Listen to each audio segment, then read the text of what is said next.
अस्सलाम वालेकुम गाइस, मेरा नाम है अली और मैं अपने channel daily horror stories by Ali से आपके सामने मौजूद हूँ।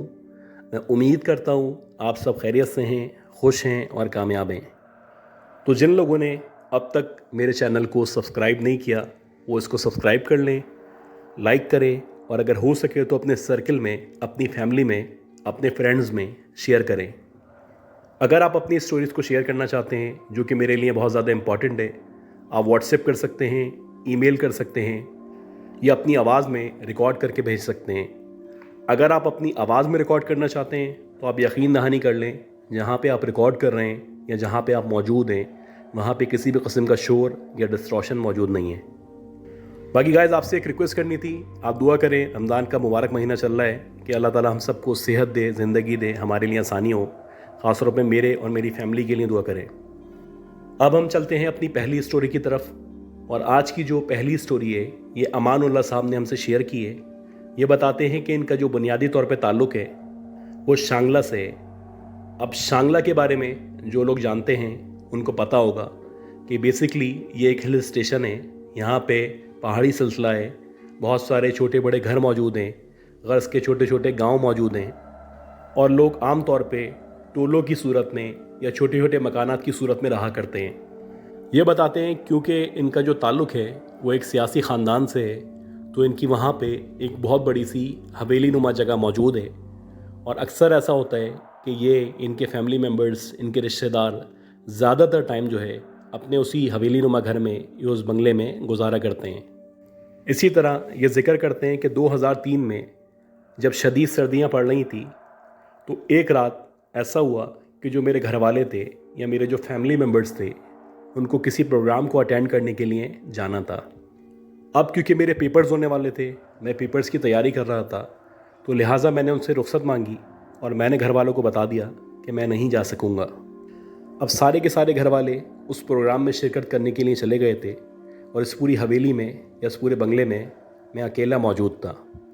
अब ये जिस प्रोग्राम में गए थे तो उम्मीद यही की जा सकती थी कि रात के 3-4 बजे से पहले ये लोग वापस नहीं आने वाले। खैर, जब मैं अपनी स्टडीज़ में मसरूफ़ था तो रात के तकरीबन 1:30 या 2 बजे का टाइम था। एकदम से मुझ पे गुनूदगी तारी होना शुरू हुई और मुझे महसूस होने लगा या मुझे ऐसा लगने लगा कि मुझे नींद आ रही है। ये बताते हैं जैसे जैसे मैं नींद में जा रहा था तो मैं सोच रहा था कि जहाँ पे मैं पढ़ रहा हूँ वहीं पे सो जाऊँ, लेकिन ना जाने क्यों मुझे ख्याल आया कि यहाँ पे सोना बेहतर नहीं है। बेहतर ये है कि जो औताक मौजूद है वहाँ पे बहुत सारे पलंग पड़े हुए हैं, उन पलंग में से किसी एक पलंग पे मैं जाके लेट जाता हूँ। और मैंने ऐसा ही किया कि वो जो पलंग मौजूद थे उनमें से एक पलंग पे जाके मैं लेट गया। शदीद सर्दी हो रही थी, मैंने अपने ऊपर एक चादर डाली हुई थी और मैं पूरी कोशिश कर रहा था कि मैं सो सकूँ। तकरीबन 10 से 15 मिनट का टाइम गुजरा होगा कि एकदम से मुझे महसूस होना शुरू हुआ जैसे कि वो जो औताक है या वो जो जगह है जिसको बैठक कहा जाता है वहाँ से किसी के चलने की या किसी के कदमों की आवाज़ आ रही है।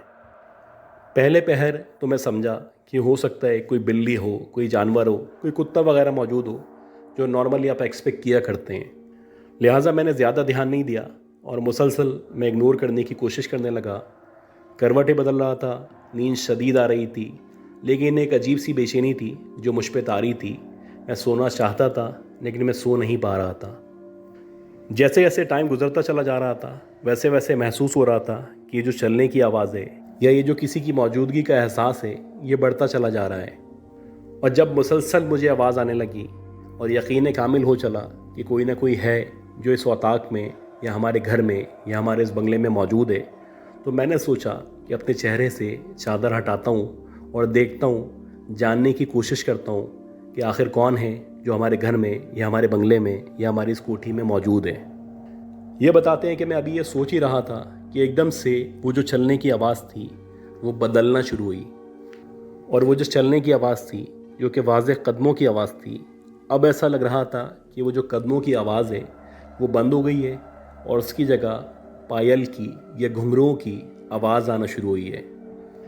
जैसे जैसे लम्हात गुजर रहे थे वैसे वैसे ये जो घुंघरुओं की या पायल की आवाज़ थी ये बढ़ती चली जा रही थी और अब थोड़ी सी परेशानी भी बढ़ रही थी।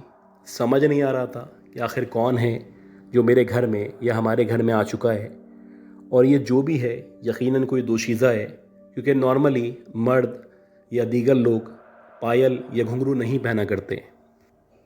اب کیونکہ اس پوری حویلی میں اکیلا موجود تھا تو اس کی سیکیورٹی کی ذمہ داری بھی میری تھی، لہٰذا میں نے سوچا کہ میں جلدی سے چادر ہٹاتا ہوں اور دیکھتا ہوں کہ آخر کون ہے جو اندر گھس آیا ہے یا اندر آنا چاہتا ہے۔ یہ بتاتے ہیں کہ جیسے ہی میں نے اپنے چہرے سے چادر ہٹائی تو میں نے دیکھا کہ ہماری جو اوطاق ہے اس اوطاق کی بیک سائڈ سے ایک عورت ہے جس نے بظاہر ایسا لگ رہا ہے کہ لال کلر کے کپڑے پہنے ہوئے ہیں، اور نہ صرف لال کلر کے کپڑے پہنے ہوئے ہیں بلکہ وہ سجی سوری بھی ہے، اور دیکھنے سے ایسا لگتا ہے کہ کسی تقریب سے کوئی دلہن اٹھ کے میرے گھر میں یا ہماری اوطاق میں آ چکی ہے۔ جیسے ہی میں نے اس عورت کو دیکھا تو میں سوچنے لگا کہ آخر یہ کون دلہن ہے یا کون عورت ہے جو ہماری حویلی میں داخل ہو چکی ہے، نہ صرف داخل ہو چکی ہے بلکہ آہستہ آہستہ کر کے میری طرف بڑھ رہی ہے۔ یہ بتاتے ہیں کہ جیسے ایسے لمحات گزر رہے تھے ویسے ویسے وہ جو دوشیزہ تھی یا وہ جو دلہن تھی میرے قریب بڑھتی چلی جا رہی تھی، اور جیسے جیسے وہ میرے قریب آ رہی تھی ویسے ویسے چھن چھن چھن اس طرح کر کے آواز آتی چلی آ رہی تھی، اور وہ مسلسل بڑھتی چلی آ رہی تھی۔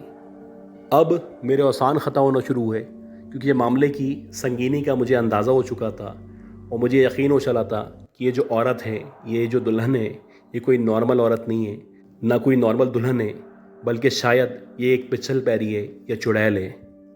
کیونکہ اس طرح کی مخلوقات کے بارے میں بہت سارے واقعات میں نے پہلے سن رکھے تھے، اور میرے گاؤں والوں نے، خاص طور پہ میرے پیرنٹس نے انفارم کیا تھا کہ اکثر ہمارے گاؤں میں یا ہمارے ایریے میں اس طرح کی ایک عورت ہے جو نظر آتی ہے، جو دلہن کے لباس میں ہوتی ہے، لال جوڑا اس نے زیب تن کیا ہوتا ہے، اور باقاعدہ سجی سوری بھی ہوتی ہے۔ خیر، قصہ مختصر، جیسے جیسے وہ جو عورت تھی وہ ان کے قریب بڑھتی چلی آ رہی تھی ویسے ویسے ان کی جو سانسیں تھیں وہ پھولنا شروع ہو چکی تھیں۔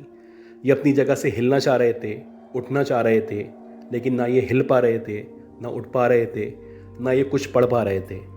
مکمل طور پہ ایسا لگ رہا تھا کہ ان کا پورا جسم مفلوج ہو چکا ہے اور یہ ہلنے کی صلاحیت سے محروم ہو چکے ہیں۔ یہ بتاتے ہیں کہ جب وہ مکمل میرے قریب آ گئی تو میں نے دیکھا کہ وہ جو عورت تھی یا وہ جو دلہن تھی اس کے جو پاؤں تھے وہ الٹے تھے۔ اب مجھے یقین ہو چلا تھا کہ میرے سامنے جو عورت کھڑی ہوئی ہے وہ بیسیکلی ایک عورت نہیں ہے، وہ ایک دلہن نہیں ہے، وہ ایک چڑیل ہے۔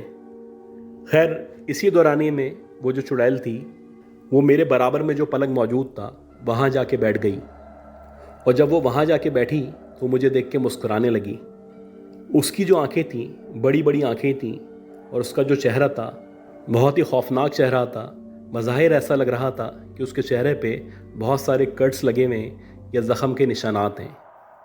یہ بتاتے ہیں کہ میں مسلسل کوشش کر رہا تھا کہ کچھ کلام، کچھ آیت، کچھ درود شریف میری زبان پہ آ سکے، لیکن چاہنے کے باوجود بھی نہ میں کچھ پڑھ پا رہا تھا نہ کچھ کہہ پا رہا تھا۔ وہ جو عورت تھی یا وہ جو چڑیل تھی مسلسل مجھے دیکھ کے مسکرا رہی تھی، اور اسی دورانیے میں ایک دم سے جو ہماری حویلی تھی یا جو ہمارا حویلی کا دروازہ تھا وہ ناک ہوا، اور جیسے ہی وہ جو دروازہ تھا وہ ناک ہوا تو ایک دم ایسا لگا میری جان میں جان آ چکی ہے، میرے الفاظ بحال ہو چکے ہیں، میں اپنے ہوش و حواس میں واپس آ چکا ہوں۔ خیر، جیسے ہی ناک ہوا اس کے بعد میں نے فوراً سے آیت الکرسی پڑھنا شروع کی، اور جیسے ہی میں نے آیت الکرسی پڑھنا شروع کی تو وہ جو عورت تھی یا وہ جو چڑیل تھی جو میرے برابر والے پلنگ پہ آ کے بیٹھ چکی تھی وہ دیکھتے ہی دیکھتے غائب ہو گئی۔ یہ بتاتے ہیں کہ اسی دورانیے میں جب دروازہ کھلا تو جو میرے فیملی ممبرس تھے یا میرے گھر والے تھے وہ اندر انٹر ہو رہے تھے۔ ہے جیسے ہی میں نے ان کو اندر انٹر ہوتے ہوئے دیکھا تو میرے اوسان بحال ہوئے، اور میں ان کی طرف بھاگا اور جا کے اپنی جو مدر تھی ان کے پاس پہنچ گیا، اور ان کو جا کے جتنا جلدی ہو سکتا تھا سارا کا سارا واقعہ بتا دیا۔ اب میری مدر نے جیسے ہی یہ واقعہ سنا تو انہوں نے مجھ پہ دم درود شروع کر دیا اور کہنے لگیں پریشان نہ ہو، اکثر اس طرح کی مخلوقات نظر آتی ہیں، ان سے ڈرنے کی کوئی ضرورت نہیں ہے۔ یہ بتاتے ہیں کہ جب میرے گھر والے آ گئے اس کے بعد میری جو حالت تھی وہ بہتر ہو چکی تھی، لیکن مجھے تقریباً 4 سے 5 دن تک شدید بخار رہا، اور آج بھی اکثر رات میں مجھے محسوس ہوتا ہے کہ رات کے 2 یا 3 بجے کے ٹائم پہ اسی حویلی میں، اسی اوطاق میں ایسا لگتا ہے کہ کوئی موو کر رہا ہے، کوئی چل رہا ہے، या किसी के पायल की या घुंघरूओं की आवाज़ आ रही है। अच्छा, इसी तरह अपने एक कज़न का वाक़या ज़िक्र करते हैं। ये बताते हैं कि इनके जो कज़न हैं जो उसी हवेली में रहा करते हैं, उनके साथ भी एक दफ़ा ऐसा ही हुआ था, इसी तरह का वाक़या पेश आया था। और इनके कज़न के साथ जो वाक़या पेश आया था वो 2010 या 11 में पेश आया था। ये बताते हैं कि इनके जो कज़न हैं उनका नाम माजिद है, और माजिद साहब भी 2010-11 में अपने पेपर्स वगैरह की तैयारी कर रहे थे। रात के तकरीबन 1:30 या 2 बजे का टाइम था कि एकदम से उनको भी ऐसा महसूस होना शुरू हुआ जैसे कि कोई मौजूद है जो सहन में चल रहा है, वॉक कर रहा है, या किसी के कदमों की आवाज़ आ रही है। ये बताते हैं कि इनके जो कज़न हैं वो शुरू से ही दीन के बहुत करीब हैं, इतनी जल्दी डरने वाले नहीं हैं, और ज़हनी तौर पे बहुत मजबूत असाब के मालिक हैं। खैर, जब उनको इस तरह से महसूस होना शुरू हुआ तो बजाय इसके कि वो इग्नोर करते, उन्होंने फ़ौरन से सहन में देखा। और जब उन्होंने सहन में देखा तो उन्होंने देखा कि वैसे ही लाल कपड़ों में एक औरत है जो मुसलसल औताक में या सहन में टहल रही है, कभी एक तरफ जा रही है, कभी दूसरी तरफ जा रही है। खैर, इनके कज़न ने जब ये सूरत हाल देखी तो उनको अंदाज़ा हो गया कि ये जो भी मखलूक है ये कोई नॉर्मल मखलूक नहीं है। लिहाजा उन्होंने फ़ौरन से आयतुल कुर्सी वगैरह पढ़ना शुरू की, और जैसे ही उन्होंने आयतुल कुर्सी वगैरह पढ़ना शुरू की तो देखते ही देखते वो जो औरत थी वो वहाँ से गायब हो चुकी थी। अब ये बताते हैं कि बात यहाँ पे ख़त्म नहीं हुई। इनके कज़न वापस आ गए, पढ़ने लगे, अब थोड़े से डरे हुए भी थे। खैर, इसी दौरानिए में उनको महसूस होने लगा कि जैसे उन पर गुनूदगी तारी हो रही है और उनको नींद आ रही है। और जब उनको नींद आने लगी तो उन्होंने सोचा कि बेड पे जाते हैं, लेटते हैं और सोने की तैयारी करते हैं। ऐसे ही हुआ कि जब वो लेटे तो उनको फ़ौरन से नींद आ गई। अब ये बताते हैं कि इनके कज़न की 1-1.5 घंटे बाद आँख खुली, और जब इनके कज़न की आँख खुली तो इनके कज़न ने देखा कि ये बेड पे मौजूद है, और इनके सीने पे बाकायदा वही औरत जो दुल्हन के लिबास में या लाल लिबास में इनको अभी औताक में टहलती हुई नज़र आई थी, वो बैठी हुई है, और वो मुसलसल इनका गला दबाने की कोशिश कर रही है। इनके कज़न बताते हैं कि मैं मुसलसल कोशिश कर रहा हूँ कि मैं आयतुल कुर्सी पढ़ सकूँ या कुरानी आयत पढ़ सकूँ, लेकिन मेरे मुंह से अल्फाज नहीं निकल रहे। मुसलसल ऐसा लग रहा है कि जैसे मेरे पैरों को, मेरे हाथों को, मेरे पूरे जिस्म को बांध दिया गया है। ना मेरा हाथ हिल रहा है, ना मेरे पैर हिल पा रहे हैं। कर्ज के मेरे जिस्म का एक एक हिस्सा ऐसा लग रहा है मफलूज हो चुका है। अब इनके कज़न ने यह सूरत हाल देखी। जब उनको महसूस हुआ कि वो मुकम्मल तौर पे पैरालाइज हो चुके हैं तो उन्होंने अपने दिल ही दिल में आयतुल कुर्सी पढ़ना शुरू की। और जैसे ही उन्होंने दिल ही दिल में आयतुल कुर्सी पढ़ना शुरू की तो देखते ही देखते वो जो औरत थी या वो जो चुड़ैल थी उसकी ग्रिप कम हुई, और ना सिर्फ उसकी ग्रिप कम हुई बल्कि वो इनको छोड़ के एकदम से गायब हो गई। और जैसे ही वो औरत या वो चुड़ैल गायब हुई तो इनके मुंह से अल्फाज अदा होना शुरू हो गए, इनके मुंह से आयत जारी और सारी हो गई। फिर इन्होंने चारों तरफ का हिसार किया और उसके बाद वो सोए। इसी तरह गैद आज की जो दूसरी स्टोरी है यह हमें सरमद साहब ने भेजी है। ये बताते हैं कि इनका जो ताल्लुक़ है वो एक सिक्योरिटी इदारे से है, और ये जो सिक्योरिटी इदारा है ये शाहरा फैसल पे मौजूद है। इनका जो इदारा है वो इनको सिक्योरिटी के हवाले से या सिक्योरिटी के फ़राइज़ अंजाम देने के हवाले से मुख्तलिफ़ इलाक़ों में, मुख्तलिफ़ कंपनीज़ में, मुख्तलिफ़ फैक्ट्रीज़ में, गर्ज़ के मुख्तलिफ़ ऑफिस में भेजा करता है। और ये जो सिक्योरिटी इदारा है बेसिकली एक प्राइवेट इदारा है, और ये प्राइवेटली सिक्योरिटी सर्विसेज फराहम करते हैं। ये बताते हैं इसी तरह एक दफ़ा ऐसा हुआ कि 2017 में इनका जो इदारा था उस इदारे ने इनको नॉर्थ कराची इंडस्ट्रियल एरिया भेजा। अब जहाँ पे इनको भेजा गया था या जहाँ की सिक्योरिटी इनको इंश्योर करनी थी या जहाँ का इनको हिफाजत का ज़िम्मा दिया गया था, वो एरिया जो था वो शफीक मोड़ से अंदर जाने पे लेफ़्ट साइड पे आता है। खैर, जब ये वहाँ पे पहुँचे तो वहाँ पे जाके इन्होंने देखा कि बेसिकली 2-3 फैक्ट्रीज़ हैं जो एक साथ मौजूद हैं, और उन फैक्ट्रीज़ में से एक फैक्ट्री है जो कि लेदर की फैक्ट्री है, और इस लेदर की फैक्ट्री की सिक्योरिटी की ज़िम्मेदारी इनको दी गई थी। अब ये जो लेदर की फैक्ट्री थी इसके बारे में कहा जाता था कि पिछले 5 से 6 साल से ये बंद है। इस फैक्ट्री में टोटल 3 फ्लोर्स मौजूद थे। बेसमेंट पे इनका गोडाउन था, सेकंड फ्लोर पे मशीनरी मौजूद थी, फर्स्ट फ्लोर पे जो भी ऑफिस वगैरह रहा करता होगा वो मौजूद था, जबकि वो जो थर्ड फ्लोर था वहाँ पे कुछ भी मौजूद नहीं था। खैर, इनका जो काम था वो ये था कि पूरी फैक्ट्री में रात को एक दफ़ा चक्कर लगाना है और उसके सराउंडिंग एरिया की सिक्योरिटी देखनी है। तो ऐसे ही एक रात थी और रात के तकरीबन 1:30 या 2 बजे का टाइम था। ये फैक्ट्री के बाहर खड़े हुए थे कि एकदम से इन्होंने देखा कि छत पे, यानी जो फैक्ट्री की छत है, वहाँ पे कोई मौजूद है और वहाँ से वो झांक रहा है और इनको देख रहा है।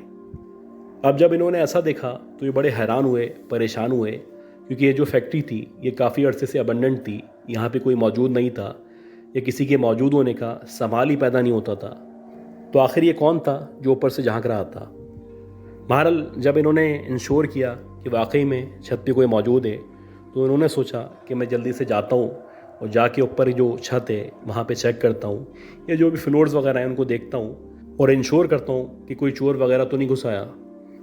खैर, सबसे पहले ये लिफ्ट के पास गए और जब ये लिफ्ट के पास गए तो वो जो लिफ्ट थी उसने काम करने से इनकार कर दिया। यानी वो जो लिफ्ट थी, हालांकि वो बिल्कुल ऑपरेटिव थी, बिल्कुल ठीक थी, लेकिन उस वक्त जब इनको ऊपर जाना था वो नहीं खुली, ना ओपन हुई, ना उसने काम किया। खैर, जब लिफ्ट नहीं चली तो इन्होंने सोचा कि वो जो स्टेयर्स हैं उस रास्ते से मैं ऊपर जाता हूँ और ऊपर जाके चेक करता हूँ।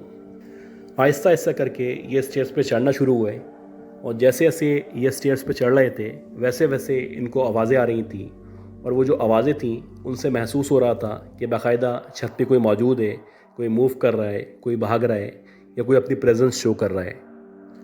अब ये बताते हैं, जैसे ही मैं फर्स्ट फ्लोर से सेकंड फ्लोर की तरफ मुड़ा, यानी मैं सेकंड फ्लोर के स्टेयर्स की तरफ गया, तो मैंने देखा कि सेकंड फ्लोर की सीढ़ियों पे एक आदमी है जो अपना हेड जो है वो नीचे करके बैठा हुआ है, यानी उसका चेहरा जो है वो नज़र नहीं आ रहा।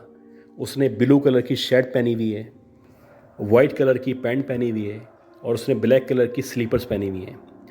अब जब मैंने उस आदमी को देखा तो सबसे पहले मेरे जहन में यही आया कि मे बी कोई चोर है जो यहाँ पे घुस गया है, चोरी करना चाहता है या यहाँ से सामान को ले आना चाहता है। खैर, इन्होंने अपनी गन निकाली और गन निकालने के बाद ये उस आदमी से पूछने लगे कि तुम यहाँ पे कैसे आए हो, यहाँ पे क्या कर रहे हो और तुम हो कौन? ये बताते हैं कि जो भी मैंने उससे सवालात किए उसने कोई जवाब नहीं दिया। मुसलसल उसका जो चेहरा था उसने नीचे रखा, यानी मैं उसका चेहरा देखने से कासिर था। बस ये पता चल रहा था कि कोई बैठा हुआ है। उसने कपड़े जो पहने वो नज़र आ रहे थे या उसने जो स्लीपर्स पहनी थी वो भी नज़र आ रही थी। खैर, जब उसने कोई जवाब नहीं दिया तो उन्होंने इनके पास जो टॉर्च मौजूद थी वो टॉर्च निकाल के बाकायदा उसके मुंह पे मारने की कोशिश की। ये बताते हैं कि जैसे ही मैंने उसके मुंह पे टॉर्च मारने की कोशिश की तो वैसे ही वो जो आदमी था उसने अपना मुंह ऊपर किया और जैसे ही उसने अपना मुंह ऊपर किया तो मैंने देखा कि वो जो आदमी है जो मेरे सामने बैठा हुआ है उसकी जो आंखें हैं वो मुकम्मल तौर पे सफ़ेद आंखें हैं, या बज़ाहिर ऐसा लग रहा है कि जैसे उसकी आंखें ऊपर चढ़ी हुई हैं। अब ये देख के मेरे अंदर खौफ पैदा हुआ, क्योंकि नॉर्मली किसी इंसान की इस तरह की आंखें नहीं हुआ करती। खैर, मैंने अपने औसान पे काबू रखा और उससे दोबारा पूछा कि तुम कौन हो, यहाँ पे कैसे आए हो और यहाँ पे क्या कर रहे हो? उसने दोबारा कोई जवाब नहीं दिया और अब वो मुझे देख के मुस्कुराने लगा। ये बताते हैं कि जैसे ही वो मुझे देख के मुस्कुराने लगा तो मैंने सोचा कि एक फ़ायर करता हूँ, हो सकता है फ़ायर करने से ये आगे पीछे चला जाए या भाग जाए। खैर, जैसे ही मैंने गन निकाली तो वो जो आदमी था वो मुझे पीछे की तरफ इशारा करने लगा, यानी कि जैसे शायद वो मुझे कहना चाह रहा हो कि अपने पीछे देखो। ये बताते हैं जैसे ही उसने मुझे इशारा किया तो मुझे अंदाज़ा हो गया कि शायद ये मुझे बताना चाहता है कि मेरे पीछे भी कोई मौजूद है। ये बताते हैं जैसे ही मैंने पीछे मुड़ के देखा तो मैंने देखा कि वहाँ पे भी वही आदमी जो अभी मेरे सामने बैठा हुआ था या मेरे सामने स्टेयर्स पे मौजूद था, जिसकी वाइट आंखें थीं, बिल्कुल वैसा ही आदमी, बल्कि उसका हम शक्ल मेरे पीछे खड़ा हुआ है। अब ये बताते हैं कि जब मैंने ये देखा तो मेरे औसान ख़त्म हो गए, मेरी हालत गैर हो गई। मेरी समझ नहीं आ रहा था कि ऐसा कैसे हो सकता है कि वही आदमी जो मेरे सामने बैठा हुआ है वैसा ही एक आदमी मेरे पीछे खड़ा हुआ है। खैर, कभी मैं उसको देखता, कभी पीछे देखता और दोनों मुझे देख के मुस्कुरा रहे थे, बल्कि अब इन लोगों ने हंसना शुरू कर दिया था। ये बताते हैं कि मुझे सिचुएशन का अंदाज़ा हो चुका था। जो भी मुझे आयत वगैरह आती थी, आयतुल कुर्सी या जो भी कुरानी आयत आती थी, वो मैंने पढ़ना शुरू की और जैसे तैसे स्टेयर से भागता हुआ बाहर की तरफ आ गया। ये बताते हैं जब मैं बाहर की तरफ आया तो उसके बाद मुझे कुछ याद नहीं है, मैं बेहोश हो गया। और जब मुझे होश आया तो बहुत सारे लोग मेरे इर्द गिर्द मौजूद थे, ख़ास तौर पे फैक्ट्री के जो मालिक थे वो भी मौजूद थे और सब के सब लोग मुझसे पूछ रहे थे कि भाई तुम्हें क्या हो गया था, तुम बहुत बुरी तरह चीखे थे। اور جب تم چیخے تھے تو جو قریب و جوار کے لوگ تھے وہ سارے کے سارے تمہارے پاس آ گئے تھے، اور جب وہ تمہارے پاس آئے تو ان سب نے دیکھا کہ تم بے ہوش ہو۔ یہ بتاتے ہیں کہ میں نے سب کو یہ سارا کا سارا واقعہ بتایا تو وہاں پہ جتنے بھی لوگ موجود تھے کسی نے بھی اس بات سے ڈینائل نہیں کیا، یا کسی نے بھی یہ نہیں کہا کہ ایسا نہیں ہو سکتا، یہ سب غلط ہے۔ سب یہی کہہ رہے تھے، خاص طور پہ جو مالک تھا وہ کہہ رہا تھا کہ ہم نے بھی سنا ہے کہ یہاں پہ اس طرح کے واقعات ہوتے رہتے ہیں، تو آپ کوشش کریں کہ آپ باہر رہیں، اندر کی طرف نہ جائیں، کیونکہ اگر آپ اندر کی طرف جائیں گے تو ہو سکتا ہے یہ جو اینٹیٹی آپ کو نظر آئی ہے یہ بار بار آپ کو نظر آئے۔ یہ بتاتے ہیں کہ یہ جو واقعہ ہوا تھا یہ سارا کا سارا واقعہ میں نے اپنی مینجمنٹ کو رپورٹ کیا، اور اس میں میں نے بتایا کہ یہ جو مالک ہے وہ بھی اس چیز کو ایڈمٹ کر رہا ہے یا مان رہا ہے کہ یہاں پہ اس طرح کی اینٹیٹی یا اس طرح کی مخلوقات موجود ہیں۔ یہ بتاتے ہیں کہ سننے کے بعد میرا جو ادارہ تھا اس نے کہا کہ ہم اس سے بات کریں گے، اور ایسا ہی ہوا کہ جب مالک سے بات کی گئی تو اس سے یہ طے پایا کہ فیکٹری کے باہر کی سیکیورٹی کی ذمہ داری ہماری ہے، فیکٹری کے اندر جانا یا ادھر کا وزٹ کرنا ہماری ذمہ داری نہیں ہے۔ یہ بتاتے ہیں کہ کافی عرصے تک میں وہاں پہ تعینات رہا، لیکن اس کے بعد سے میں نے توبہ کر لی تھی کہ نہ فیکٹری کے اندر جانا ہے، نہ چیک کرنا ہے، اور نہ جاننے کی کوشش کرنی ہے کہ اندر کون کون موجود ہے۔ تو گائز میں امید کرتا ہوں جو بھی اسٹوریز میں نے آپ سے شیئر کی ہیں یہ ساری کی ساری اسٹوریز آپ کو پسند آئی ہوں گی۔ اگر آپ کو یہ اسٹوریز پسند آئی ہیں تو پلیز میرے چینل کو لائک کریں، سبسکرائب کریں، شیئر کریں، دعا کریں کہ اللہ ہم سب کو صحت دے، زندگی دے، سلامتی ہو۔ اپنا خیال رکھیے گا۔ اللہ حافظ۔